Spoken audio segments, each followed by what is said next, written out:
እያንዳንዱ ሰው ልጅ የሚሰራው ስራ ላይ ይጻፋል፣ ይመዘገባል፣ ተሰብስቦ ይቀመጥለታል። ፈመን ያዕመል ሚስቃለ ዘረቲን ኸይረን የረህ። ቅንጣትን የምታክል ብናኝን የምታክል መልካም ስራ የሰራ ሰው አኺራ ላይ ስራውን ያየዋል፣ ያገኘዋል፣ ከስራው ጋር ይገናኛል። የሰው ልጅ ቅንጣትን የምታክል መጥፎ ስራ የሰራ ሰው ስራውን ያገኛል፣ ኸይርም የሰራ ሰው ስራውን ያገኘዋል፣ ዋጋውንም ያገኘዋል። የውመ ተጅዱ ኩሉ ነፍሲን ማ ዐሚለት ሚን ኸይሪን ሙሕደራ። እያንዳንዷ ነፍስ የቅያም ቀን የሰራችውን ስራ አጠገቧ ሆኖ ታገኘዋለች። መጥፎ የሰራም ሰው ስራውን ያገኘዋል። ነገር ግን ዱንያ ላይ በቆይታው በጉልበቱ፣ በሀብቱ፣ በእውቀቱ በጊዜው መልካም ስራ የሰራ ሰው ስራውን ሲያይ አኺራ ላይ ይደሰታል፣ በጨመርኩ ብሎ ይመኛል። መጥፎ ስራ የሰራ ሰው እድሜውን አላህን በሚያስቆጣ ነገር የጨረሰ ያባከነ ሰው መክሰሩን መዋረዱን አኺራ ላይ ሲያይ ሲያረጋግጥ የመጥፎ ስራ ክምር ቁልል ሲያይ በሱና በስራው መሃል የምስራቅና የምዕራብ ያክል መራራቅ በኖረ ብሎ ይመኛል። ግን ስራው ይከታተለዋል፣ አይተውም። እያንዳንዱ ሰው ዱንያ ላይ የሰራውን ስራ ጥሩም ይሁን መጥፎ ያገኘዋል፣ ይገናኛል ከስራው ጋር። ስለዚህ አኺራ ላይ ላለመዋረድ ከመጥፎ ስራ ዱንያ ላይ መራቅ ያስፈልጋል። አኺራ ላይ ለመክበር ለመደሰት መልካም ስራ ማብዛት ያስፈልጋል። ثم يجزاه الجزاء الأوفى ማለትም ይሄ ነው። የሰው ልጅ አኺራ ላይ የሰራውን ነው የሚያገኘው። ኸይር ከሰራም ኸይር መመለሻ መኖሪያ ጀነትን ያገኛል። መጥፎ ሲሰራ ከኖረም መጥፎ መመለሻ መጥፎ መግቢያ ጀሃነም ይጠብቀዋል። ስራውን ሙልት ያለ መመንዳትን ይመነዳል ይላል ነቢዩ ዓለይሂ ሰላቱ ወሰላም። ከእናንተ ማንም ሰው አንድም ሰው የለማ እያንዳንዳችሁ የቅያም ቀን አላህ ተባረከ ወተዓላ ፊት ለፊቱ አቁሞ ያለ አስተርጓሚ ቢያናግረው እንጂ እያንዳንዱን የሰው ልጅ የቅያም ቀን አላህ ያለ አስተርጓሚ ፊት ለፊቱ አቁሞ ያናግረዋል። ወደ ቀኝ ቢያይ የሰው ልጅ በዛ ጊዜ የሰራውን ስራ እንጂ ሌላ የሚያገኘው ነገር የለም። ወደ ግራም ቢያይ የሰራውን ስራ እንጂ ሌላ ነገር አያገኝም። ወደ ፊት ለፊቱ ቢያይ በዛ ቦታ በዛ ቀን የሚያየው ፊት ለፊቱ የሚያየው እሳትን ብቻ ነው አሉ ነብዩ ሰለላሁ ዐለይሂ ወሰለም። ስለዚህ ምን አሉ? እሳትን ተጠንቀቁ፣ እሳትን ፍሩ፣ የአንዲትን ቴምር ግማሽ እንኳን ሰደቃ በመስጠት ይሄን ካልቻላችሁ ወለው ቢከሊመቲን ጠይባ መልካምን ንግግር እንኳን በመናገር መጥፎ ንግግር ከመናገር በመታቀብ እንኳን ቢሆን ከእሳት ተጠንቀቁ አሉ ነብዩ ሰለላሁ ዐለይሂ ወሰለም። ኸይር ስራ የሰራም ሰው ስራው አይጎድልበትም፣ አላህ አይክደውም፣ መዝገቡ ሳያካትት አይረሳበትም፣ ያልሰራው ወንጀልም አይጻፍበትም። ስለዚህ የሰው ልጅ ከስራው ማምለጥ እንደማይችል ከስራው መዘዝ ወይም ከስራው ሽልማትም አላህ ዘንድ ተባረከ ወተዓላ አንዱን ማግኘቱ እንደማይቀርለት ሊያውቅ ይገባዋል። መዝገቡ በሚታይበት ጊዜ ፈተረል ሙጅሪሚና ሙሽፊቂን ሙጅሪሞች ዱንያ ላይ እምቢባዮች እንደፈለጉ የሚሆኑ የነበሩ ሰዎች የሚፈሩ የሚሰጉ ሆነው ታያቸዋለህ ይላል። የአላህ ባሮች ሆይ አላህ ያዛችሁን በመታዘዝ የከለከላችሁን በመከልከል ሁሌም በሁሉም ጉዳይ ላይ በሁሉም ቦታ ላይ የሚገባውን ፍራቻ ፍሩት። ለአኼራችሁ ስንቅ ያዙ። ከስንቆች ሁሉ በላጭ ስንቅ አላህን መፍራት ነው። አላህን መፍራት መስጂድ ስንገባ ሞትን ስናስታውስ ብቻ ሳይሆን ትዝ ሊለን የሚገባው ሁሌም ለብቻችንም ሆነን ከሰው ጋር በደስታም ጊዜ በችግርም ጊዜ ስናገኝም ስናጣም ስንደሰትም ስንከፋም በሁሉም ሁኔታ ላይ በሁሉም ቦታ ላይ አላህን ተባረከ ወተዓላ ልንፈራ ይገባናል። አላህን ተባረከ ወተዓላ የፈራ ሰው ነው በሁለቱም ዓለም በዱንያም በአኼራ ሰላምን የሚያገኝ ከጀሃነም ድኖ ጀነት የሚገባው በትክክል አላህን የሚፈራ ሰው ነው። አላህን ተባረከ ወተዓላ መፍራት እንጂ ምንም ከጀሃነም እሳት እንደማያድነው ከአኼራ ውርደት እንደማያድነው የሚያውቅን ሰው አይነት ፍራቻ አላህን ልንፈራ ይገባናል። ሁላችንም ፊት ለፊት የጀሃነም ድልድይ ይጠብቀናል፣ ሲራጥ ይጠብቀናል። ከሲራጥ ውድቀት ተርፎ ጀነት መግባት የሚቻለው አላህን በመፍራት ነው። የቅያም ቀን ሁላችሁም በሲራጡ በኩል ያልፋል። አላህን የሚፈሩትን እናሻግራቸዋለን። ثم ننجي الذين اتقوا አላህን ሲፈሩ የነበሩ ወንጀልን ሲጠነቀቁ የነበሩትን በሰላም ሲራጡን ድልድዩን እንዲሻገሩ እናደርጋቸዋለን። ወነደሩ ዛሊሚነ ፊሃ ጅሲያ ወንጀል በመስራት አላህን በማመፅ ራሳቸውን የበደሉ ደግሞ ጀሀነም ላይ ይወድቃሉ በማለት አላህ ተባረከ ወተዓላ እሱን የመፍራትን ጥቅም ነግሮናል። ጀነትም የተዘጋጀችው እሱን ለሚፈሩ ሰዎች ብቻ እንደሆነ አስቀድሞ ነግሮናል። ኡዒደት ሊልሙተቂን ጀነት የተዘጋጀችው አላህን ለሚፈሩ ወንጀልን ለሚጠነቀቁ የታዘዙትን በታዘዙት መሰረት በታዘዙት ጊዜ ቦታ የሚፈጽሙ የሚተገብሩ ለሆኑ ሰዎች ጀነት ተዘጋጅታለች። የጀነትን መንገድ ስቶ ሲራጡ ላይ የወደቀ ደግሞ እሳትን ፍሩ ለነዚያ ለከሃዲዎች የተዘጋጀችውን ብለዋል። በዋነኝነት የጀሃነም እሳት የተዘጋጀችው ለከሃዲዎች ነው። አማኝ ነኝ ቢልም ሙስሊም ነኝ ቢልም አላህን መፍራት ከጎደለው የታዘዘውን በአግባቡ መስራትን ካጎደለ ከተወ ጀሃነም ለሱም ጭምር መቀጫ እንደምትሆን አላህ ነግሮናል። እነሆ ፊት ለፊታችን የሚጠብቀን አኺራ ላይ የሚጠቅመን የሚያዋጣን እኛው ራሳችን ተግተን ለፍተን ወደን ፈልገን አምነን የሰራነው ስራ እንደሆነ ልናውቅ ይገባናል። ወአን ለይሰ ሊልኢንሳኒ ኢላ ማ ሰዓ ወአነ ሰዕየሁ ሰውፈ ዩራ ሱመ ዩጅዛሁል ጀዛአል አውፋ ብሏል አላህ ተባረከ ወተዓላ ቁርአን ላይ። እወቁ የሰው ልጆች ሆይ የሰው ልጅ በሰራው ስራ እንጂ አይመነዳም። የሚቀጣም ከሆነ በስራው ነው የሚቀጣው፣ የሚመነዳም ከሆነ በሰራው መልካም ስራ ነው። የሰው ልጅ የሰራውን ስራ ማምለጥ አይችልም። አኺራ ላይ ለመክበር ለመደሰት መልካም ስራን ማብዛት ያስፈልጋል። ثم يجزاه الجزاء الأوفى ማለትም ይሄ ነው። የሰው ልጅ አኺራ ላይ የሰራውን ነው የሚያገኘው። ኸይር ከሰራም ኸይር መመለሻ መኖሪያ ጀነትን ያገኛል። መጥፎ ሲሰራ ከኖረም መጥፎ መመለሻ መጥፎ መግቢያ ጀሀነም ይጠብቀዋል። ስራውን ሙልት ያለ መመንዳትን ይመነዳል ይላል። ኸይር የሰራ በብዙ እጥፍ አባዝቶ አላህ ይመነዳዋል። ስለዚህ መልካም ስራ ስንሰራ በብዙ እጥፍ ጀዛውን አላህ ዘንድ እንደምናገኝ እያስተዋለን እያሰበን ለኸይር ስራ ልንነሳሳ፣ ነፍሳችን ወደ ኋላ ስትጎትተን ነፍሴ ሆይ ላንቺው ነው ጥቅሙ ብለን ልናነሳሳት ይገባል። ለመጥፎ ስራ ነፍሳችን ስትጓጓ ስትጎተጉተን ስትጎትተን ደግሞ ነፍሴ ሆይ ይህ መጥፎ ስራ ዛሬ ዱንያ ላይ ቢያስደስትሽም ደስታው ዘላቂ አይደለም፣ ነገ ውርደት ያመጣል፣ በጀሀነም ካቴና መታሰርን በጀሀነም መዶሻ በብርቱ መላይኮች መመታትን ያስከትላልና ነፍሴ ሆይ ተይ እንድንላት ሊያደርገን ይገባል። ኩሉ ነፍስን ቢማ ከሰበት ረሂና ነፍስ ሁሉ ዱንያ ላይ በሰራችው ስራ አኺራ ላይ ተያዥ ናት ይላል። ማምለጥ አይቻልም። ይሄ የጌታችን የአላህ ቃል ነው። ደጋግመን የምንሰማው የቁርአን አንቀጽ ነው። ቁርአን የወረደው የእኛን ነፍስ ለማስተካከል የእኛን ልብ ለመግራት ነው፣ ለማጽዳት ነው። የትሉ ዐለይሂም አያቲሂ ወዩዘኪሂም ነቢዩ ሰለላሁ ዐለይሂ ወሰለም የተላኩት አማኞች ላይ ተከታዮቻቸው ላይ የአላህን ንግግር ቁርአንን ያነበቡ ሊያጸዷቸው ሊያንጿቸው። ወላጆች ልጆቻቸውን በምግብ በመጠጥ እየተንከባከቡ አካላቸውን እንደሚያሳድጉት ሁሉ ነቢዩ ዐለይሂ ሰላቱ ወሰላም እኛን ነፍሳችንን፣ ቀልባችንን፣ ልባችንን ሊያጸዱ ሊንከባከቡ ሊያሳድጉን የመጡት። ይሄም የሚሆነው በምንድን ነው? በቁርአን በሐዲስ ነው። የሰው ልጅ በቁርአን ከሐዲስ ከዕልም ከምክር ሲርቅ ነው አኼራ የሚረሳው። አኼራን ሲረሳ ነው ርቆ የሚሄደው የጥመት ጎዳና ላይ፣ ስሜትን መከተል ላይ፣ አላህን ያስቆጡ ሸይጣንን ማስደሰት ላይ የሰው ልጅ ርቆ የሚሄደው አኼራን ሲረሳ ነው። አኼራ የሚረሳው የልቡ ቀለብ የልቡ ምግብ የሆነውን ቁርአንን ሐዲስን ቸላፊ ሲርቅ ነው። በየቀኑ ውሃ ጠማኝ ምግብ ራበኝ ብለን እንደምንበላው እንደምንጠጣው ሰዓቱን ጠብቀን ቢያንስ በቀን 3 ምግብ ፈልገን እንደምንመገበው በቀን በተደጋጋሚ ለልባችን የቁርአን ምክር ያስፈልገዋል፣ የሐዲስ ምክር ያስፈልገዋል፣ ዚክር ያስፈልገዋል። ካልሆነ ይሞታል።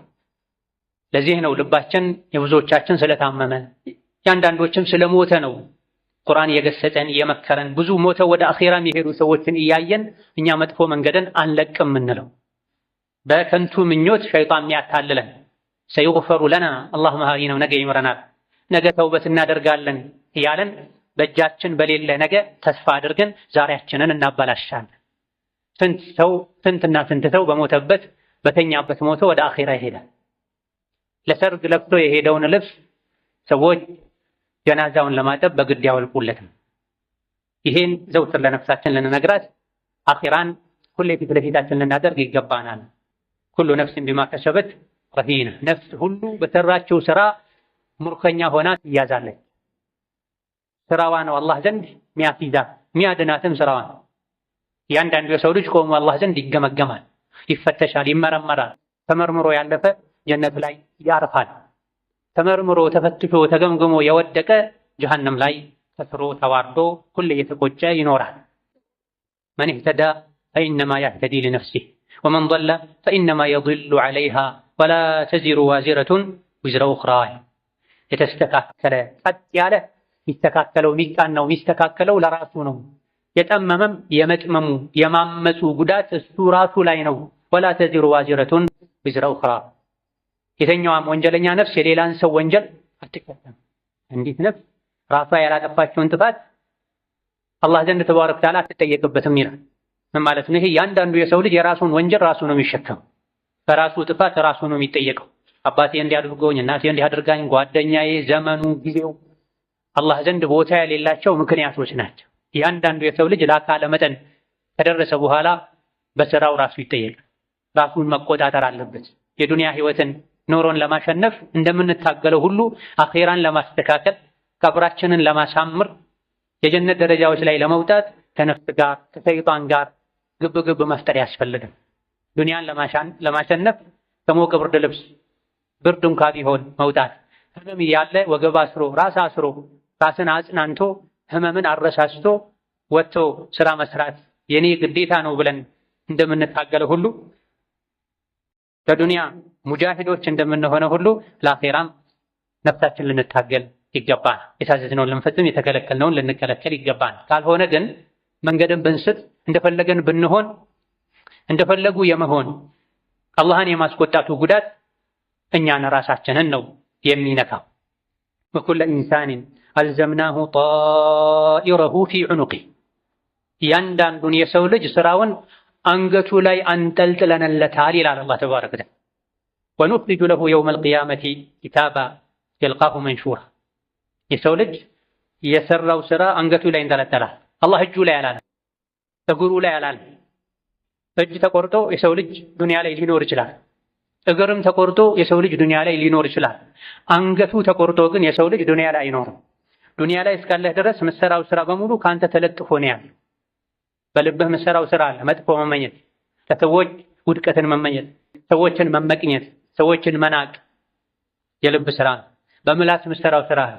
ውሸት መናገር፣ ሰውን ማጣጣል፣ በእግርህ የምትሄደዋል፣ በእጅህ የምትዳብሰዋል።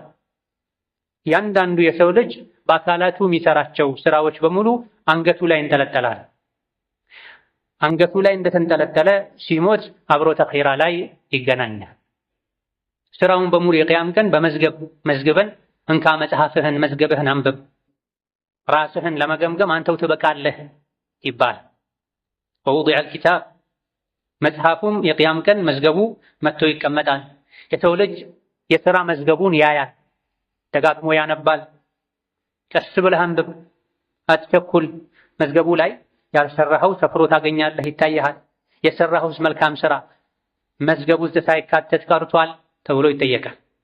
የሰው ልጅ ስራውን አንብቦ መዝገቡን አገላብጦ አይቶ ማሊ ሀዘል ኪታብ ላ ዩጋዲሩ ሰጊረተን ወላ ከቢረተን ኢላ አሕሷሃ ይላል፣ ይመሰክራል፣ ያምናል። ይህ ምን አይነት መዝገብ ነው? ትንሽ ትልቁን ሰብስቦ የያዘ መዝገብ፣ ሳላስብ ሳላቅድ ለቀልድ እንኳ የሰራሁትን የተናገርኩትን ሳይቀር ስራዬን ሁሉ ሰብስቦ ይዟል ይላል። ወወጀዱ ማ ዐሚሉ ሓዲረን፣ የሰው ልጆች የሰሩትን ሁሉ የዛን ቀን አጠገባቸው ተሰብስቦ ያገኙታል። ወላ የዝሊሙ ረቡከ አሐዳ፣ ያንተ ጌታ ማንንም አይበድልም ይላል። ኸይር ስራ የሰራም ሰው ስራው አይጎድልበትም፣ አላህ አይክደውም፣ መዝገቡ ሳያካትት አይረሳበትም፣ ያልሰራው ወንጀልም አይጻፍበትም። ስለዚህ የሰው ልጅ ከስራው ማምለጥ እንደማይችል ከስራው መዘዝ ወይም ከስራው ሽልማትም አላህ ዘንድ ተባረከ ወተዓላ አንዱን ማግኘቱ እንደማይቀርለት ሊያውቅ ይገባዋል። መዝገቡ በሚታይበት ጊዜ ፈተረል ሙጅሪሚና ሙሽፊቂን፣ ሙጅሪሞች ዱንያ ላይ እምቢባዮች እንደፈለጉ የሚሆኑ የነበሩ ሰዎች የሚፈሩ የሚሰጉ ሆነው ታያቸዋለህ ይላል። ዛሬ ዱንያ ላይ ነው እንጂ መፍራት፣ ዛሬ ዱንያ ላይ ነው እንጂ መስጋት የሚጠቅመው፣ አኼራ ላይ መፍራት መስጋት ጊዜው ካለፈ በኋላ የተፈጠረ ስጋት ስለሆነ ምንም አይጠቅም። እዚህ ዱንያ ላይ ግን አላህን የፈራ የሰጋ የተጠነቀቀ ይህ ንግግሬ አላህ ዘንድ ያስጠይቀኝ ይሆን? ይህ ተግባሬ ይህ ስራዬ አላህ ዘንድ ያስወቅሰኝ ይሆን? ወይስ የተፈቀደ ነው መልካም ነው ብሎ ጠንቀቅ ብሎ የሚራመድ እሾህ በተሞላበት መንገድ እንደሚጓዝ ሰው ሆኖ የህይወቱ ጉዞ ላይ አላህን ከማስቆጣት ከሸሪዓ ከመውጣት ተጠንቅቆ የሚኖር ሰው የቅያም ቀን ፍርሃት፣ ስጋት፣ ጭንቀት የሚባል አይነካውም፣ አይገጥመው። መላኢኮች ያረጋጉታል። ገና ጣረሞት ላይ ከደረሰበት ሰከራተል መውት ላይ ከወደቀበት ጊዜ ጀምሮ መላኢኮች አይዞህ ይሉታል። ኢነ ለዚነ ቃሉ ረቡና አላሁ ሱመ እስተቃሙ ተተነዘሉ ዐለይሂሙል መላኢከቱ አላ ተኻፉ ወላ ተሕዘኑ ወአብሽሩ ይሏቸዋል። እዚያ ዱንያ ላይ በአላህም ነው በሸሪዓም ነው ቀጥ ያሉ ያዝ ለቀቅ ያላደረጉ ጣረሞት ላይ በሚሆኑበት ጊዜ የአላህ መላኢኮች ወርደው ያረጋጓቸዋል። አትፍሩ፣ አትዘኑ፣ አትተክዙ፣ ትታችኋቸው ለምትሄዱ ቤተሰቦቻችሁም አትጨነቁ፣ ወደፊት ላለው ለእናንተ የአኺራ ህይወትም አትስጉ፣ እኛ የእናንተ ወዳጆች ነን ይሏቸዋል መላኢኮች። በጀነትም ያበስሯቸዋል። ይሄ የሚገኘው በዱንያ ህይወት ላይ አላህን በመፍራት ጠንቀቅ በማለት ነው። የተፈቀደውን በማድረግ የተከለከለውን በመተው። የተከለከሉት ጥቂት ነገሮች ናቸው፣ የተፈቀዱት ብዙ ናቸው። ነገር ግን ሸይጣን ገልብጦ ያሳየናል። ብዙ ነገር ተከልክለሃል፣ ስንቱን ተከልክለህ ትችለዋለህ እያለ ሐላሉን አጥብቦብን ወደ ሐራም ይወስደናል። ሸይጣን ጠላታችን እንደሆነ በማወቅ አላህ የፈቀደልኝ ይበቃኛል፣ አላህ በፈቀደው እብቃቃለሁ፣ አላህ ለባሮቹ ከእናት በላይ እናት ለልጇ ከምታዝነው በላይ አዛኝ ነው፣ ለእኔ የሚጎዳኝን እንጂ አልከለከለኝም። ስለዚህ አላህ የከለከለኝን ሁሉ እከለከላለሁ፣ የፈቀደልኝን አደርጋለሁ። እስከ መቼ ለምኖርባት ዱንያ ብዬ ነው አላህን ማስቆጣው ልንል ይገባናል። ይህ ካልሆነ ነፍሴ አሸንፋን፣ ሸይጣን አታሎን፣ ጓደኛ ሸንግሎን መጥፎ ስራ የሰራን እንደሆነ ከአላህ መንገድ የወጣን እንደሆነ አኼራ ላይ የምንጎዳው ራሳችንን ማምለጥ ከማይቻልበት ኬላ ስፍራ መያዛችን አይቀርም። ወኡኺዙ ፈላ ፈውተ አኼራ ላይ የሰው ልጆች እያንዳንዳቸው ይያዛሉ። ከተያዙ በኋላ ደግሞ ማምለጥ የለም። ዱንያ ላይ ወንጀል ሰርቶ እንኳን ሰው ሊያመልጥ ይችላል። ማስረጃ ሊያሸሽ ሊያስጠፋ ይችላል። ዋሽቶ ግቦ ከፍሎ ሊያመልጥ ይችላል። አኼራ ላይ ግን ከተያዙ በኋላ ማምለጥ የለም። በመለከል መውት ከመያዝ በፊት ቀብር ከመግባት በፊት መንገዳችንን ጉዟችንን ልናስተካክል ይገባናል። ያኔ የቅያም ቀን አባት አይጠቅምም፣ እናት አይጠቅምም፣ ዘመድ አይጠቅምም፣ ስልጣን አይጠቅምም። የውመ የፊሩል መርኡ ሚን አኺህ ወኡሚህ ወአቢህ ወሷሒበቲህ ወበኒህ ሊኩሊ እምሪኢን ሚንሁም የውመኢዚን ሸእኑን ዩግኒህ። የቅያም ቀን ገንዘብህ አይጠቅምህም፣ ስልጣንህ አይጠቅምህም። ንጹህ ልብና መልካም ስራ ነው የሚጠቅምህ። በዛ ቀን የሰው ልጆች እርስ በርስ አንዱ ከሌላኛው ይሸሻል። አባት ከልጁ ይሸሻል፣ ባል ከሚስቱ ይሸሻል፣ ሚስትም ከባሏ ትሸሻለች፣ ወንድም ከወንድም ከእህት ይሸሻል፣ ዘመድ ከዘመዱ ይሸሻል። ሁሉም በራሱ ጉዳይ ይጠመዳል ተብሏል። ዱንያ ላይ ወንድም ወንድሙን ትቶ አይሸሽም፣ ፈሪ ካልሆነ በስተቀር በትክክል ወንድሙ ካልሆነ በስተቀር ወንድም ወንድሙን ላደጋ አጋልጦ አይሸሽም። ወንድሜ ላይ የመጣውን አብሬ ይጋፈጣለሁ ይላል። እናት ደግሞ ከወንድምም ትብሳለች፣ ልጇን ጥላ አትሸሽም።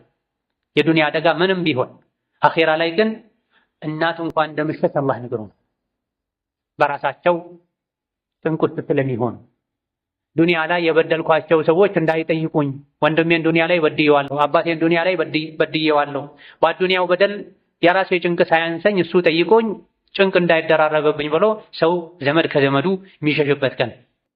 ስለዚህ አላህ ተባረከ ወተዓላ ይህን ቀን አስፈራርቶናል። ወተቁ የውመን ቱርጀዑነ ፊህ ኢለላህ፣ ወደ አላህ የምትመለሱበትን ቀን ፍሩ።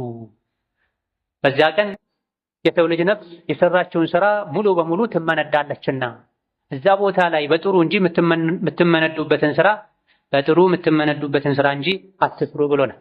ወተቁ የውመን ላ ተጅዚ ነፍሱን ዐን ነፍሲን ሸይአ፣ ፊት ለፊታችሁ አንድ ቀን አለ፣ ፍሩት፣ ተጠንቅቁት። የቅያም ቀን፣ የሞት ቀን፣ የፍርዱ ቀን። ያን ቀን ፍሩት። አንዲት ነፍስ ለሌላኛዋ ነፍስ ምንም ማድረግ ማችልበት ቀን ነው። ምልጃ ማይጠቅምበት ቀን ነው፣ መስፈርቱን ላሟላ ሰው እንጂ ካሳ ከፍሎ ራስን ማዳን ማይቻልበት ቀን ነው ይላል አላህ ተባረከ ወተዓላ። እነዚያ ራሳቸውን የበደሉ ምድርን የሚሞላ ወርቅና ብር እንኳ ቢኖራቸው ምድርን የሚሞላ ወርቅና ብር ሰጥተው ራሳቸውን ለማዳን ቢሞክሩ አላህ አይቀበላቸውም ይላል። የዓለም አንደኛ ሀብታም ቢሆን አንድ ሰው ልቡን አስተካክሎ አላህን ፈርቶ ከወንጀል ጸድቶ አላህ ፊት ካልቀረበ ዱንያ ላይ ያካበተው ሀብት ንብረቱ፣ ስልጣን፣ ዝናው ሊያድነው አይችልም። ዱንያን ቢሞላ ወርቅ ብር ቢኖረው ወርቅ ብሩን ሰጥቶ ከአላህ ቅጣት ራሱን ማዳን ቢፈልግ አላህ አይቀበለውም። አላህ የሚቀበለው ኢማንና መልካም ስራን ብቻ ነው። ኢማንና መልካም ስራ ደግሞ እዚህ ዱንያ ላይ ነው ሊጠቅመን የሚችለው። ነቢዩ ዓለይሂ ሰላቱ ወሰላም ከእናንተ ውስጥ ማንም ሰው አንድም ሰው የለማ እያንዳንዳችሁ የቅያም ቀን አላህ ተባረከ ወተዓላ ፊት ለፊቱ አቁሞ ያለ አስተርጓሚ ቢያናግረው እንጃ። እያንዳንዱን የሰው ልጅ የቅያም ቀን አላህ ያለ አስተርጓሚ ፊት ለፊቱ አቁሞ ያናግረዋል። ወደ ቀኝ ቢያይ የሰው ልጅ በዛ ጊዜ የሰራውን ስራ እንጂ ሌላ የሚያገኘው ነገር የለም። ወደ ግራም ቢያይ የሰራውን ስራ እንጂ ሌላ ነገር አያገኝም። ወደ ፊት ለፊቱ ቢያይ በዛ ቦታ በዛ ቀን የሚያየው ፊት ለፊቱ የሚያየው እሳትን ብቻ ነው አሉ ነብዩ ሰለላሁ ዐለይሂ ወሰለም። ስለዚህ ምን አሉ? እሳትን ተጠንቀቁ፣ እሳትን ፍሩ፣ የአንዲትን ቴምር ግማሽ እንኳን ሰደቃ በመስጠት ይሄን ካልቻላችሁ ወለው ቢከሊመቲን ጠይባ መልካምን ንግግር እንኳን በመናገር መጥፎ ንግግር ከመናገር በመታቀብ እንኳን ቢሆን እሳት ተጠንቀቁ አሉ ነብዩ ሰለላሁ ዐለይሂ ወሰለም። ይሄ ያንዳንዳችንን የሚመለከት እዚሁ ቆም ብለን ወዴት ነው እየሄድኩ ያለሁት? ያለፈ ህይወቴን በምን ጨረስኩት? ቀሪ ህይወቴንስ በምን መልኩ ማስኬድ አለብኝ ብለን ራሳችንን እንድንፈትሽ እንድንገመግም የሚያደርግ የነቢ ሐዲስ ነው አለይሂ ሰላቱ ወሰላም። እናንተ ውስጥ ከሰው ልጆች ውስጥ አንድ ሰው እንኳን የለም ምን ቢሆን እንጂ የቅያም ቀን አላህ ያለ አስተርጓሚ የሚያናግረው ቢሆን እንጂ አላህ የቅያም ቀን ፊቱ አቁሞ ያናግረኛል። ከዚህ ማምለጥ መዳን አልችልም። እዛ ቦታ ላይ ደግሞ አባቴ፣ አጎቴ፣ ወንድሜ፣ ስልጣኔ የሚባልበት ሁኔታ የለም። አላህ ፊት ቆሞ ተጨንቆ መውጫ ፈልጎ ወደ ቀኝ ቢያይ ስራውን ነው የሚያየው።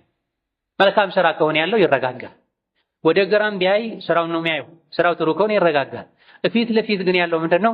እሳት ነው ያለው። እሳትን ተጠንቀቁ ኸይር ስራ በመስራት ቴምር እንኳን ሙሉ ቴምር መስጠት ባችል ግማሿን ለራስህ ጉረስ፣ ግማሹን ለምስኪን ስጥ። አንድ ዳቦ ነው ያለች፣ አንድ እንጀራ ነው ያለው፣ ግማሹን ብላ ለራስ ለቤተሰቦች፣ ግማሹን አብላ። ይሄ ምሳሌ ነው፣ አንድ ምሳሌ የቅያም ቀን የሚያድነው ስራ እንደሆነ ለመግለጽ። የቅያም ቀን የሚያድነን ስራ ልንሰራ፣ ሰዎችን ከመጉዳት፣ ሰዎችን ከመበደል፣ ሰዎችን ከማሰቃየት፣ ከማሳቀቅ በንግግርም ይሁን በተግባር ልንታቀብ ይገባናል። أقول قولي هذا وأستغفر الله لي ولكم ولسائر المسلمين من كل ذنب وخطيئة فاستغفروه إنه هو الغفور الرحيم والبر الكريم.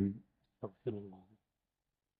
الحمد لله على إحسانه والشكر له على توفيقه وامتنانه وأشهد أن لا إله إلا الله وحده لا شريك له تعظيما لشأنه وأشهد أن محمدا عبده ورسوله الداعي إلى رضوانه صلى الله عليه وعلى آله وأصحابه وإخوانه وسلم تسليما كثيرا.